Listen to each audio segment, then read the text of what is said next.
projector this year also, because we got a few films that we want to show, and we hope it will be much more clearer this year as compared to last year. We just hope, because the hall on top is a better hall. The sounding is the main problem we face was the sound system. The sound is good. Is this a problem? The sound is good and everything is fine as far as that goes. And last year at least we didn't face a problem with the sound system. So we hope it will be better this time, so that you will not only be able to watch the video, but you will be able to understand what is being said. Actually, that was the problem we faced last time. And also, Francis has got a series of 4 lectures. They are actually 4 lectures, a half an hour each, that will help. It is basically concentrating on personality development or leadership qualities, and he says they are excellent messages. So we are hoping to be able to play those also maybe after club or sometime on the free day, on one of the evenings or the free days or something like that.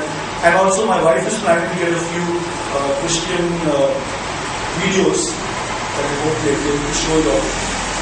So this is all the plans are going on. Another thing is about the video projector. The guy who has given us the video projector every time we have taken it from him. There was a gap of 2 years. Last year we did not take it from him. When I called him up, he said, I'm going to charge you the same as I charged you 2 years ago. And this is really cheap. Actually, most of the others I saw charge double what he's charging. They charge, last 2 years ago, they were asking for 8,000 to 10,000 rupees for all the 6 days. This guy charges me 4,000 and he's probably giving me for 4,500 max this year. So it's good. I'm glad that we at least have that blessing. There are a lot of blessings that come our way, believe it or not. It's good that happens. Even the place we meet, they are so good to us. He told me at the hall rental per day is going to be 200 rupees, but he said don't worry too much about that. They'll just come, that kind of thing. So that's good, and we are happy about that. One of the things we could pray about is that we do have a good feast. Where everything goes well, all of us can come for the feast and we can do well. Okay, going to my message today. It's in many ways a lot of basic stuff I'm going to cover today, but at the same time it's stuff that is much more deeper than just basic. We all believe in the saying, or all we think we believe in the saying, seeing is believing, isn't it? We say, unless I see something, I'm not going to believe, especially if someone tells you something that seems unbelievable. You say, I first want to see it. I want to see it, I want to look at it, I want to feel it necessarily before I'm going to believe it. So unless we see something as human beings, we find it very hard to believe in something. There is a joke about a preacher's kid. Actually, Satyan has given me a book about preacher's children, and it's a funny book. There's a lot of jokes in that, and I think a lot of it is based on good stuff. I mean, on true stuff that does happen. So here, this preacher's kid is there, and like all preachers' children, they have a hard time, in church, and because they have to set the standard. All the kids are looking up to them in many ways. They follow them. If they do something wrong, everyone and another kid does something wrong. Why is that preacher's child doing it? Why can't I do it? And that kind of thing. So they use that as an excuse. So preacher's children have difficult times sometimes, especially when they are young, in the young age. So this little boy is there, and his mother scolds him and says, Johnny, you go and wash your hands before you eat. I've told you before, a lot of germs on your hand, and if you don't wash your hands properly, those germs will get into your stomach. I remember Satya was saying that once to Joshua. It will get into you and you will get very sick. So you must wash your hands because the germs are not good for you. And he looks at his mother in frustration and he says, Mom, all the time you talk about germs and germs. He says, all I've heard in this house is germs and Jesus, germs and Jesus, germs and Jesus. And I have never seen either of them so far. And it's funny in a joke, but it's true. I mean, if Jesus was here right now, all of us would have believed in him, isn't it? None of us could have said anything but believe in him. In the time of Jesus Christ, when he was on this earth, there was one of the apostles, Thomas, who was a very skeptical person. And when Jesus appeared in the room, and you can see, when you read the Bible sometimes, it's funny. Many things that happen there is funny if you really look at it. Think about it. Jesus dies, he rises from the dead. Okay, everyone sees him. This is something that never happened in history. Happened for the first time. And what happens is they see him. They know he's there. And what do they do in spite of all that? All of them are afraid. They sit in a room and the door is locked. Okay. And Jesus appears to them. All of them must have wondered, how did he enter this room when the door is locked? Isn't it? And he says, come here. Let us eat. Touch me. I'm alive. Okay. And when they tell Thomas, and Thomas was not there, when they tell Thomas, what does he say? All these witnesses, so many people, they all see him. He says, unless I actually see him, unless I actually touch his wound, unless I feel him, I am not going to believe. I'm not going to believe. Turn to John chapter 20, verse 25. That's exactly what you see here.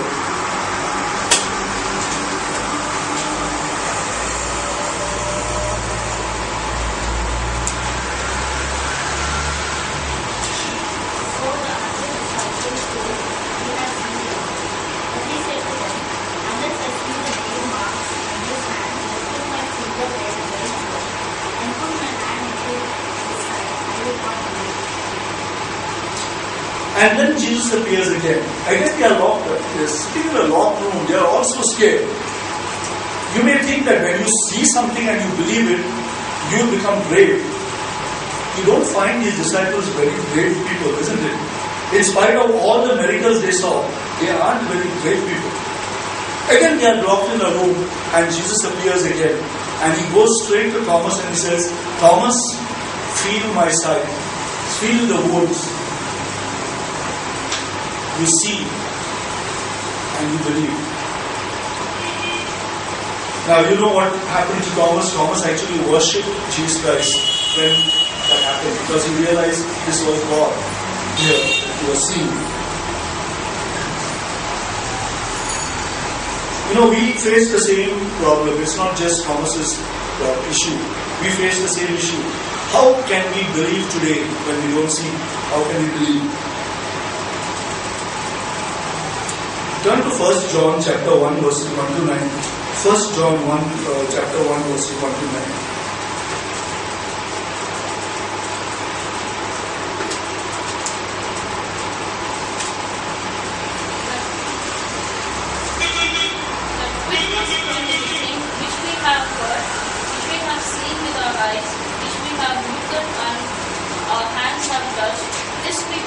Concerning the word of life. The light appeared, we have seen it and testified to it, and we proclaim to you the eternal life, which was with the Father and has appeared to us. We proclaim to you what we have seen and heard, so that you also may have fellowship with us, and our fellowship is with the Father and with His Son Jesus Christ. We write this to make our joy complete. This is the message we have heard from Him, and declare to you. God is light, in Him there is no darkness at all. If we claim to have fellowship with Him, yet walk in the darkness, we lie and do not live by the truth. But if we walk in the light, as He is in the light, we have fellowship with one another, and the blood of Jesus, His Son, purifies us from all sin. If we claim to be without sin, we deceive ourselves, and the truth is not in us. If we confess our sins, He is faithful and just, and will forgive us our sins and purify us from all unrighteousness.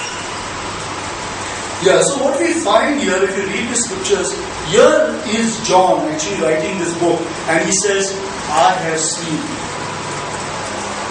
I have seen. What I am witnessing to you is what I have seen. This has actually happened. Never happened before, it has happened. I am convinced. And I want you also to be convinced about what I have seen.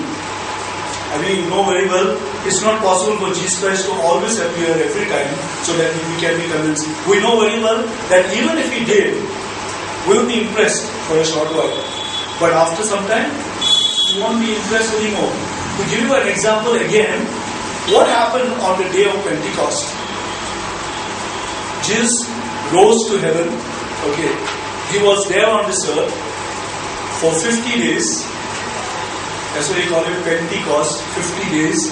He rose into heaven, and what do the disciples do? They go into a room and lock themselves up out of fear of the Jews. They are afraid. When they saw the power of God on the earth, they were afraid in spite of all that. And then what happens is they receive the Holy Spirit. That was when they got the courage to go out and speak. It was up till that point that they lacked the courage to go out and speak. Amazing as it may sound, that's exactly what we human beings are like.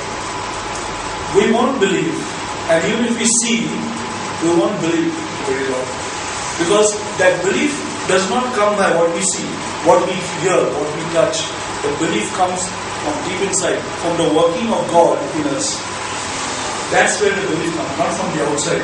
We have to recognize that and realize that's where the belief comes from. So, what John is saying is that believe in spite of the fact, and that's what Jesus told Thomas. He says, Thomas, you believe after you have seen. Blessed are those who do not see and yet believe. That's what Jesus told Thomas. Blessed are those who have not seen and yet believe. So because you and I will see and will not see, but yet will believe. What makes us believe? That's what we need to see. John in 1 John chapter 1 verse 3 says, yes, I have seen, I have heard, I have touched this Jesus, and that's what I'm preaching to you now. He is the witness. There is a book written by a person, by a Christian writer named Lee Strobes. This man, he writes a book, Inside the Mind of Unchurched Harry and Mary. Inside the Mind of Unchurched Harry and Mary. And he maintains that unchurched aren't necessarily looking for miracles and appearance of Christ. He says the unchurched haven't necessarily rejected God. They've rejected church.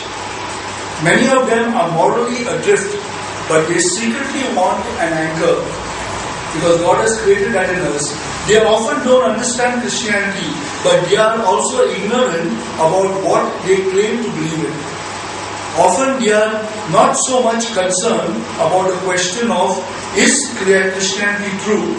Instead, they are more concerned about does Christianity work and how can I experience it? So, what is important to us and what was important to the early church was, does Christianity work? They had seen, they saw Jesus Christ, they saw what He taught, they heard everything that He said, they saw His miracles, but that was not enough. Does it work? Because it's only when it works that we can believe. Does it work? And it has to work on an ongoing basis. By just touching, but it doesn't end. It has to work. There was a lady who was a great deal overweight, and she went for some kind of a treatment, and she lost 50 pounds of weight in that treatment. So she put an advertisement in the local newspaper, and he says, I lost 50 pounds selling all my fat clothes. They are in good condition, sizes 18 to 20. She received many calls from many people. All of them did not ask her, how much are your clothes worth? How much should you pay for these clothes? All of them asked her, how do you lose 50 pounds? You know why? Because people want something that works. And when we talk about Christianity, we have to show that it works. There are two ways we can show that Christianity works. Two ways we can show. For that matter, anyone who wants to prove that their religion is a true religion, they have to show these two ways. The one way is, in order that you may know what is that way, you must ask yourself the question first before you even talk to anyone about it. Why did I become a Christian? Why did I become a Christian? Now, if you are a Hindu or a Muslim, the question we have to ask ourselves is, why did we become what we are? And if you are a Christian, why do we think Jesus made a difference in our lives? Why do you think Jesus made a difference in our lives? Why are you a Christian? Can you really answer that question? Believe it or not, very few people can answer that question. Very few know the answer to the question. And unless you fully understand or you fully know the answer to the question, you will not be able to show in your life why Jesus means so much to you. You won't be able to show. We have to be able to answer this question. When we think about this question of why we have become Christian, two questions come to mind. Actually, two questions come to mind. One is, since you are a Christian, how has God worked in your life? What is there in your life to show how God has worked in it? That's number one question. And the second question that you have to ask is, how does your life show that you are a Christian? So, two things. How has God worked in your life? Can you give stories about your life that can show the working of God, the working of Jesus Christ in your life? And the second point is, we prayed today. For example, we prayed for salvation. Sometimes God does not necessarily work where everything goes well for you. Things may go wrong in your life, and then God delivers you from that problem, from that issue. I can tell you of some places in my life where we were in really tight spots. We could have got in serious problems, but we didn't. And when we look back at what has happened, we wonder, how were we delivered? What made it possible for us to be delivered? And we find that the only way that could have happened is because God worked in a marvelous way in our lives. There is another story of a little girl. I'm not taking it from Satya's book, by the way, but I have not yet read his book really. I would like to read it. As a matter of fact, when we went to San Francisco, we mentioned that book to Nisho and Michelle, and within a couple of days they actually purchased the book for themselves. So I think Nisho purchased it for Michelle, isn't it? That was the way. So you are preacher's kid, so you should read this book. Anyhow, there was a girl going from a mother and a child going home from church, and the girl said to her mother, "Mom, I've been thinking." And the mother said, "Oh, what about?" The girl replied, "Well, my teacher this morning said God is bigger than we are. Is that true?" "Yes, that's true," the mother replied. "He also said that God lives in us. Is that true too?" Again, the mother replied, "Yes, yes," she said. "Well," said the girl, "if God is bigger than us and He lives in us, wouldn't He show truth? Wouldn't we see Him if He was there?" And how true it is. And sometimes all these things come out of the mouths of babes. So when we face difficulties in our life, if we have to believe that God works with us, He's in us, He's with us. So when difficulties come in our life, we will not be afraid. We won't be afraid. Why were the disciples not afraid? Because they had received the Holy Spirit. They knew now they had the power to go out there and preach the gospel. Come what may. All of them were martyred, except John. All were martyred.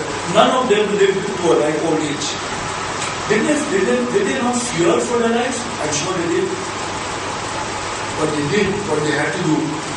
So what we see here is, if you are close to God, if you are trying to do the best you can to follow Jesus Christ, He will be working in powerful ways in your life. You will see it, and you will know it, and you will believe it. And the next thing that you'll see is, you'll see Jesus Christ showing through in your lives. And how does He show Himself through? Turn to Galatians chapter 5 verses 22 and 23. Galatians 5 verses 22 and 23.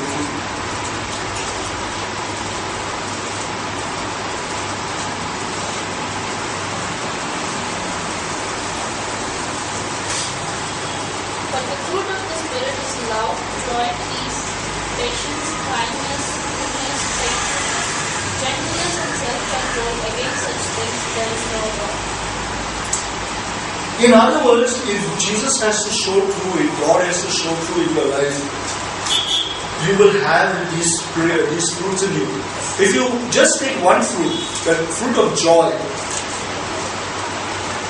if you are a joyful person, if anytime anyone sees you, you are full of joy, you will stand out. You will stand out in the crowd. If you are full of joy, you will stand out in the crowd. I was just speaking today, and I'll give you an example of this. I don't know this person very well. I only see this young lady. She comes to my place to deliver speed post. And as you know, nobody smiles at you. Nobody really smiles at you. I mean, you go to a store to purchase something. Even though that man knows you fairly well. Now sometimes, yes, after they have known you well enough, they may give you a smile or a half smile. But otherwise, nobody smiles at you. So even the postman comes to your house, he delivers the letter and he goes his way. He has no smile for you. If you smile at him, then just maybe he will smile. Now this lady is really different. She's really special. Whenever she comes to my home, she will give me a big broad smile. And most ladies don't smile in India really, because it may give a funny impression to some people. I don't know what it does, but they won't smile. Even if you smile at them, sometimes they won't smile because they think, oh, is this chap trying to make a pass at me or something like that. They may think that, I don't know. But I won't smile, really. Just if I meet a young lady on the road, I won't smile because I'm afraid what she will think. This girl will smile. So I was in the garden just for many days, for quite a long time she had not come with a speed post letter for me. There was a couple of speed post letters I received, but somebody else came with those speed posts. This lady passed by. She was not really coming to my place. She was going somewhere to somebody else's home with a speed post letter. But she stopped, turned and smiled at me. And for a moment, I did not even recognize her. I just smiled because she smiled, but I didn't really recognize her. Oh no, she is the same lady that comes every time to my place with a smile. What a difference it makes, doesn't it? Just a smile, a thank you to someone makes a lot of difference. People will remember you because of that smile. People will remember you. So I'm just giving you an example. The joy. We usually tend to be complainers. Is there anyone in this room who doesn't complain at all? Who never complains? I don't think any of us can put our hands up on that because all of us complain. As a matter of fact, in the last 1 week, I'm sure you would have at least complained one time about something or the other. I complain all the time when I drive on the road and someone or the other cuts in front of me and does all kinds of stupid things, I complain. But you know what? Complaint shows a lack of joy, It shows that we lack the joy that God wants us to have. Because we are inconvenienced and we don't like it. We are inconvenienced. We don't want to be inconvenienced. And so we lack, if you are not careful, we lack the joy. It's an attitude that we have to have. It's more an attitude. It's a choice that we make. Whether we should be happy or not is not something that happens to us. It doesn't. It's a choice that we make. We choose to be happy. When we see God, we see what He is doing on this earth, what He is doing for us. When we see the big picture, we cannot help but be joyful. Because all these little irritants that we have in our life are only tiny irritants that we don't know. How many times have you suffered seriously for something? And 3, 4, 5, 6 years down the road, you look back at that time when you suffered. Do you feel the same suffering that you felt 6 years ago, at a time when you were struggling to something? Do you feel it now? No, you don't. As a matter of fact, you can even laugh at what happened sometimes, isn't it? That's the way we are. What we feel today, what irritates us today, is not as big as we make it out to be. let it not make us lose our joy. I'm giving you just one example. We can go through all those, all those fruits of the Spirit one by one. Actually, I can give a sermon on each one of them. They are very deep and very profound, and they all have a very deep meaning. There's a story, again another story of a young college student who sold magazines from door to door one summer during his holidays. This young man was lame from childhood. He had met in an accident and he was lame. And he had a lot of difficulty walking. Yet he went from house to house, stopped at his house and tried to sell this magazine to everyone. So he went to one of the homes of a lady and she did not even didn't wait to even listen to what he had to say. She said, I don't want it, don't come and waste my time. So this young man, he walked off and he started walking off, turned around, started walking off, and this lady saw that this young man had a handicap, he was badly limping. So she called to him and said, come here. He said, I'm very sorry, I did not realize that you were lame. I'm very sorry.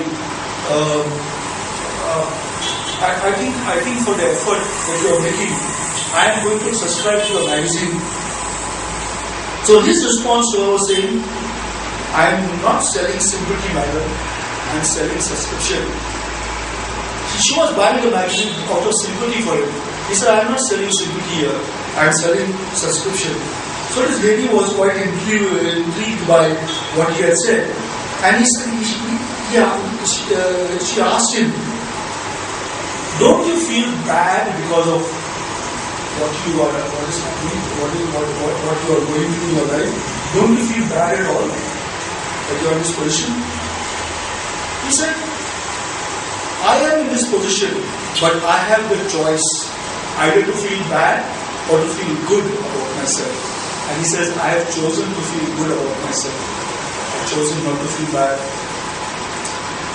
So you know what? We know Jesus Christ. We know what God, the opportunities that God is giving us. We know what He has laid up in store for us. We know that this is not the end of our lives. Even if this whole life is a failure, we know that we are going to succeed in the kingdom of heaven. Isn't it? I mean, we all know that. None of us are going to have a good life. We are going to go through all kinds of hardship, all kinds of difficulties, but we can choose the most cheerful, the most bright colors that God presents to us. We can choose, and we should make that choice. Now, there are some people who have it naturally built in them. They are just joyful. Whatever happens, they are still joyful. Now, good if you can be that way. Not everyone is like that. Some of us can be that way, and that's good if we are. But very few of us are like that.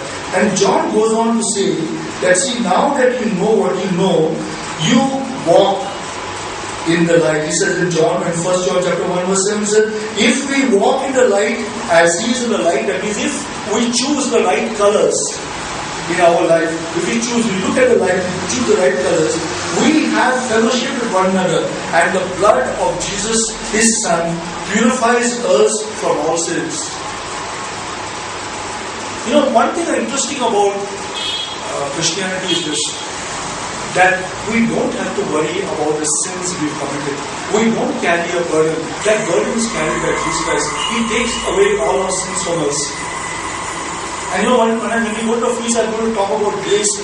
Grace is an immense blessing that God has given us beyond anything we can imagine.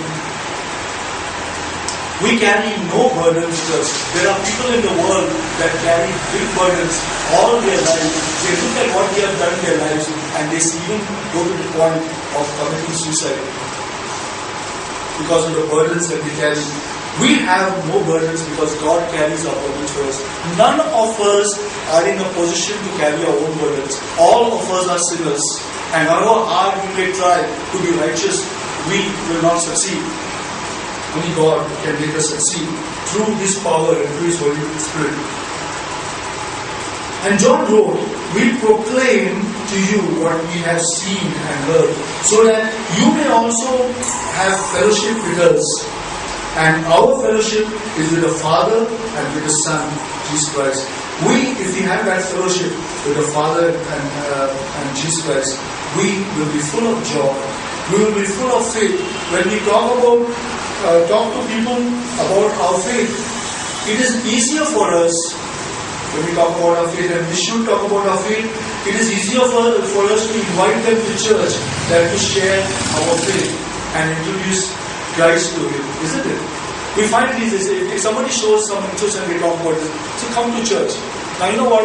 I'm happy when more people come to church. Okay, I'm happy. But really that's not enough. Really that's not enough. Now that's not a condemnation against anyone. That's a natural thing to do. Because you know what? Church, religion are means to the end. They are not the end. Let us be careful not to mix the two of them together. They are only a means to the end. They are not the end. There are many people who don't recognize that. They base their faith, they base their confidence on religion. Religion gets you nowhere. Religion puts all kinds of restrictions on you. You stay within the boundaries and you are considered such and such.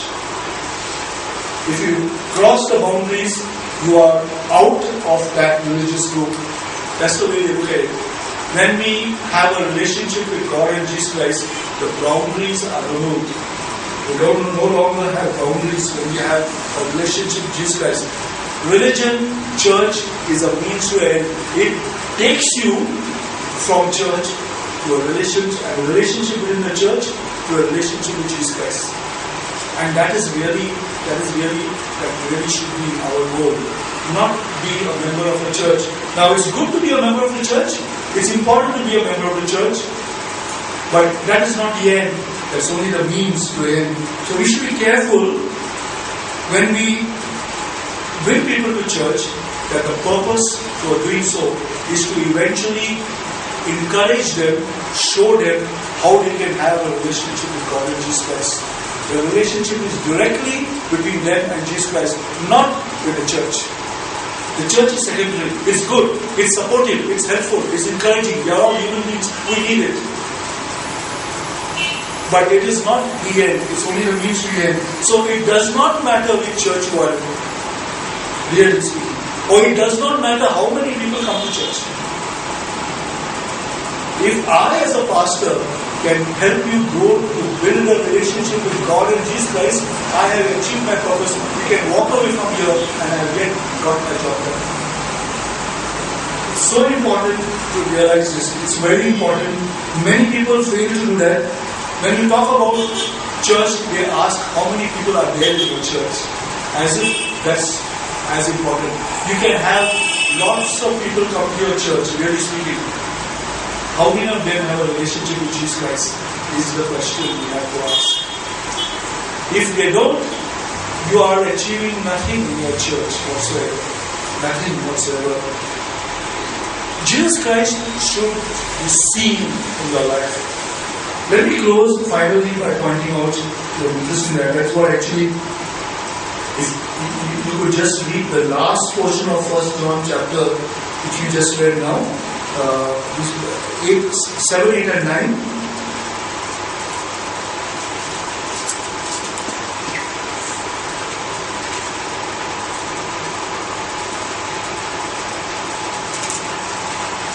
Shall I read it from the message?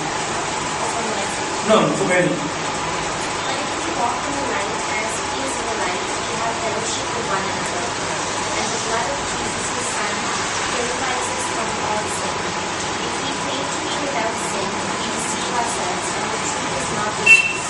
If we confess our sins, He is faithful and just, and will forgive us our sins and purify us from all unrighteousness. Yeah, He cleans us so that we don't have to worry about it. We don't have to worry about our sins. We don't have to worry about what people will think about us. He cleans us.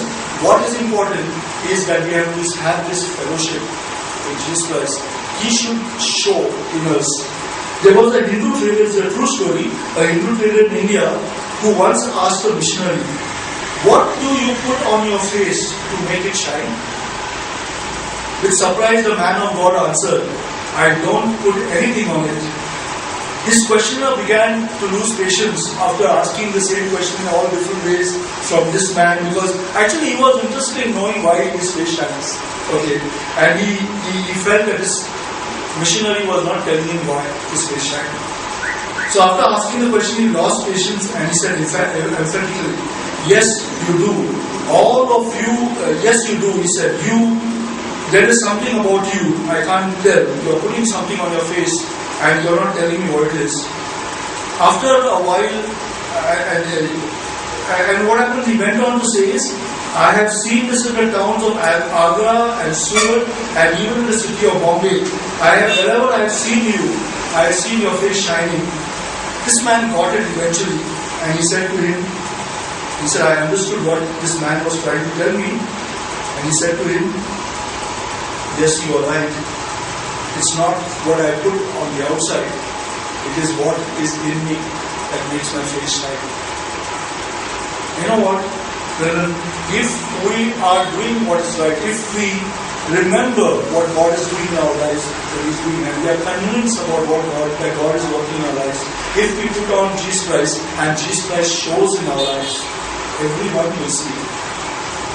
Everyone will see it. Through these fruits that are there in our life, everyone will see it and we will shine. Sometimes that shine will not be seen by us because we see ourselves every day and we don't see the difference. Others will see us shine and they want to know what makes us shine. This particular Hindu gentleman, this trader, after he spoke with his missionary, actually became a Christian. Because he said, "I want the same shine in my face that I see in you." It's amazing what is happening. Christianity is contagious. It's not something we force on somebody. We cannot. It's wrong. It's not a thing we should do. They should see it in us. They should see it in our actions. They should see it in the joy, the love, the peace that is there in our hearts and our minds. They should see it on the inside, which radiates on the outside, and they will want to become like us. Please bow our heads in prayer. Our Father in heaven, our great God, we thank you for all the things you do in our lives. We know that you are working with us. When we think about the ups and downs that we face in our lives, we think about how you delivered us from really tight spots. We know, Father, that you are there. We are convinced that you are there, that you are always there to help us. You are always there to look after us. You are always there to guide us and lead us. But being human, Father, we sometimes, when things go wrong in our lives, we sometimes momentarily forget that you have worked in our lives, you are working in our lives, and will always work in our lives. We forget it. We forget to show the fruits of the Spirit in our lives when things go wrong. We know that it's easy to do so when things go right in our lives. When it goes wrong, that's when the dull colors come out. We fail to see the bright colors that you created for us in our lives. Help us, Father, to see the bright colors. Help us to look at life in the way you look at life. To you, our life on this earth is just a breath. It is nothing. It's very short. To us, it's big, it's long, and even the smallest of irritants take on a massive proportion when it occurs. Let us realize, Father, let us look at the big picture. Let us realize, Father, that all these minor irritants are nothing. We should not make issues of them. Let us look ahead of it. Let us look beyond them, and let us look with joy and with peace and with kindness and gentleness on everyone around us. We know, Father, as human beings, it's hard for us to do that. But we know that with your power and with your Spirit, it is possible. We know that when others look at that, they will want to have a part of it too. And our job is to help them enjoy, help them live, and help them to enjoy a full life, an abundant life, a life that you've given us. Thank you for all that you do for us, Father. Thank you for the blessings. Thank you for the opportunity we have to come here and worship you and to acknowledge your power and your greatness and your supremacy over everything on this earth. We praise your name and we thank you for everything. We ask you now to be with us in the coming week. Bless us and help us in every way. Also help us and bless us, Father, as we prepare for the feast. We know that this is a high point of the year for all of us because brethren from all over will be there and we'll have the opportunity to be with them, to enjoy one another's company and to fellowship with one another. Help us to go to the feast with a good attitude, with a joyful attitude. Help us to keep away all complaining, things that irritate us. And help us, when we go with the right attitude, to have an enjoyable time, which is what you want for us. You are a joyful God, and you want us also to be joyful. Help us to thoroughly enjoy ourselves, both physically as well as spiritually. And help that everything goes well for us while we are there, so that we will learn, we will grow, and we will come back refreshed and encouraged. We thank you for all that you do for us, Father, for the blessings that you give us. And we ask all this in Jesus' holy and most blessed name. Amen.